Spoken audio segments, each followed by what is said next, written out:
Pokémon Legends Arceus was a new and incredibly interesting take by Game Freak on a mainline Pokémon game. Whilst Ilka remade Pokémon Diamond and Pearl as Shining Pearl and Brilliant Diamond, Game Freak took the setting of the game and turned it on its head. Whilst technically set in the same region, everything about the game was changed, from the time period to the available creatures to the general battle mechanics, even the overarching formula and story progression. I adored it. So when I saw the announcement for Pokémon Legends Z-A, a follow-up that would be set in the region of Pokémon X and Y, I was incredibly intrigued. Pokémon X and Y had been fairly infamously the only mainline games with no sort of follow-up video game media. On one hand, this does mean it escapes having an Ultra Sun and Ultra Moon equivalent, but knowing that Pokémon Z was at some point planned and X and Y feel somewhat unexplored, people did want more. But how would they apply the Legends format to Pokémon X and Y's Kalos region?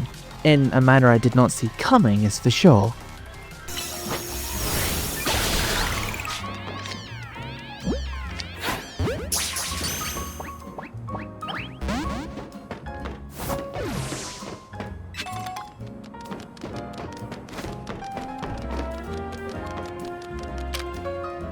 Pokémon Legends Z-A takes place not within the Kalos region inspired by France, but rather the singular Paris-inspired city of Lumiose. Our player character has assumedly heard about the new urban route development plan, where areas of the city have been reformatted to help Pokémon live alongside humans more freely, as well as the Z-A Royale, a tournament where trainers of the city will fight in order to descend the battle ranks, with the first to reach the top being granted a wish. So, great tourist destination. After creating a character, you'll run into one of two rival characters, Urbane or Tawny, depending on your character's gender.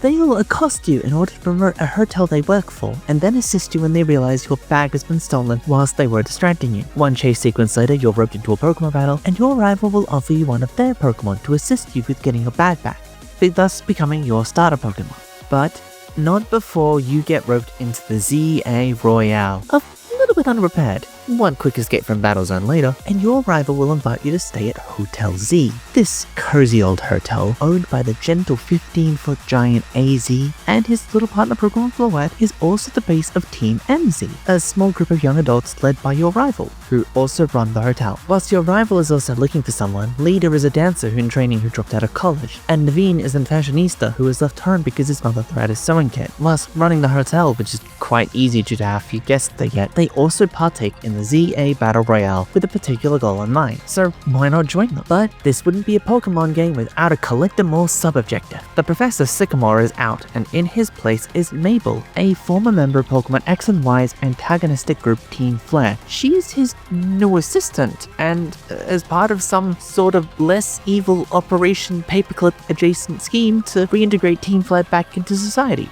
She also gives you a Pokédex app and tasks you with helping her catalog Pokemon within the wild zones. Some strange events have been occurring at the Lumiose Tower, and it's been attracting more and more wild Pokemon into the city. So to keep the people safe, wild zones being put up to cordon off the area and allow people to live with Pokemon in peace, and Mabel needs a hand cataloging everything. So catch some Pokemon to flesh out a team, and then when it's night, up go the battle zones for the Z-A Royale. Using similar hologram technology to the wild zone cordoning, trainers take each other on in order to build up points in order to be able to compete in promotion matches to ascend the rank. Legends Z-A foregoes the traditional turn-based style entirely, instead going for a real-time system. Your Pokemon follow loosely behind you, and you can direct them to attack targets with one of their 4 moves. Each move has a cooldown timer with a minimum time of 3 seconds, and higher times being reduced depending on the speed of the Pokemon using them. This means that technically, you can dodge attacks or force the opponent into a position where they have to take several quick moves in quick succession. You can even sneak up on Pokemon and trainers and get the drop on them with a preemptive strike. It's a combat system that takes some time getting used to, and is easy to flub up, but in return, you end up with something that is fast and fluid and emphasizes your adventuring and people's bonds with their Pokemon, which is surprisingly effective. I didn't know how well it would feel to have a Pokemon game about adventure and journey take place entirely in one city, and one that's shaped like a circle. As it turns out, quite well. The city is broken up into several distinct districts with different buildings and rooftops. You can explore on foot, but there's also scaffolding you can climb, and warp points that will take you to the rooftops, where you can run around and jump around the city. Sure, there are wild zones for Pokemon, but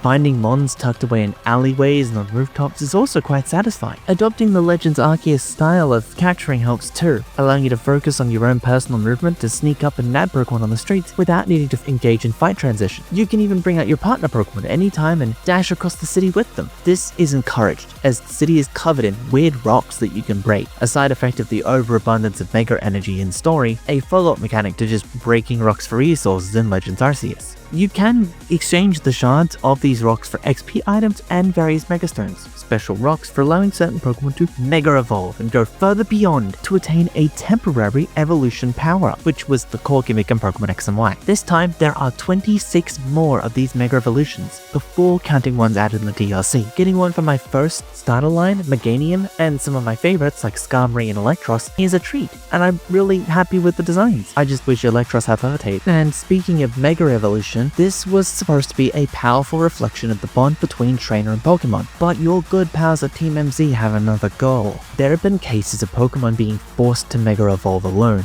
and go on berserk rampages. Team MZ, assisted by AZ, have made it their mission to save both Lumiose and the rampaging Pokemon. So you'll team up with your friends, take on Mega Evolved bosses, and Mega Evolving your own Pokemon in return for chaotic and climactic fights. You'll alternate between these rogue boss fights and promotion battles as you ascend the ranks to be the most powerful trainer in the city and the most equipped to defend it, and along the way encounter a variety of characters. Other battle-heavy Pokemon games will have gym leaders, people in a position of authority and responsibility who may also be mentors. Legends Z-A does not. Each promotion match essentially becomes a little chapter arc about a couple of characters, including that of the person you'll be about to fight, who then has their own unique battle theme. With no need for them to carry the responsibilities of position or bearing titles, the characters are allowed to be much more interesting, which in this case means that everyone in the city is a bizarre little freak. What begins with your rival's absurd croissant curry that they insist is a perfect blend of English and French cuisine, whilst Naveen, a local who finds it an affront to God, extends far beyond that, with streamers who want grudge matches and curse a bunch, a detective who wears a bodysuit and Naruto runs, a guy with super strength who should never be trusted around public property or phones. The mob, they want to do community service, and the fact that the hotel owner is 3,000 years old, 15 foot tall, somehow doesn't get customers into his hotel, and that's not getting into the side quests all around the city.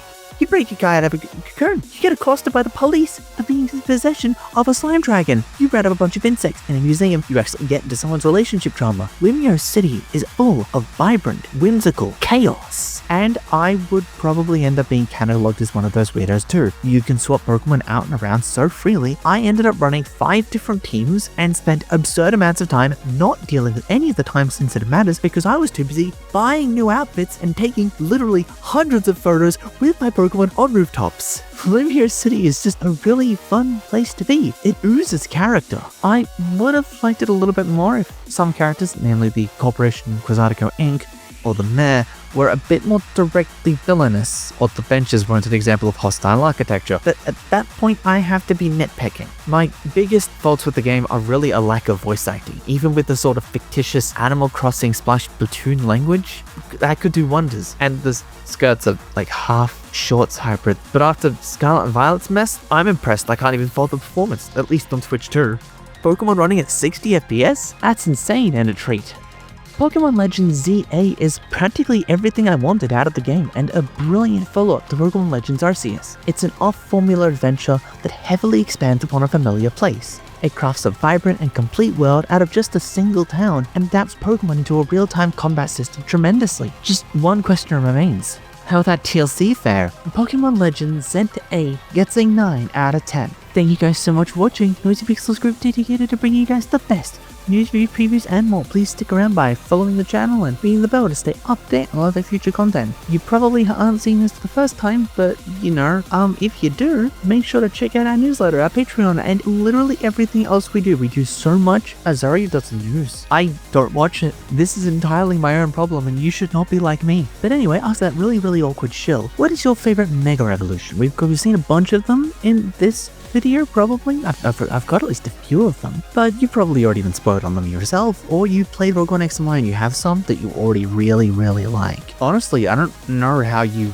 made it this far without getting spoiled on Legends Z-A Megas by the internet, but if you are, I'm impressed.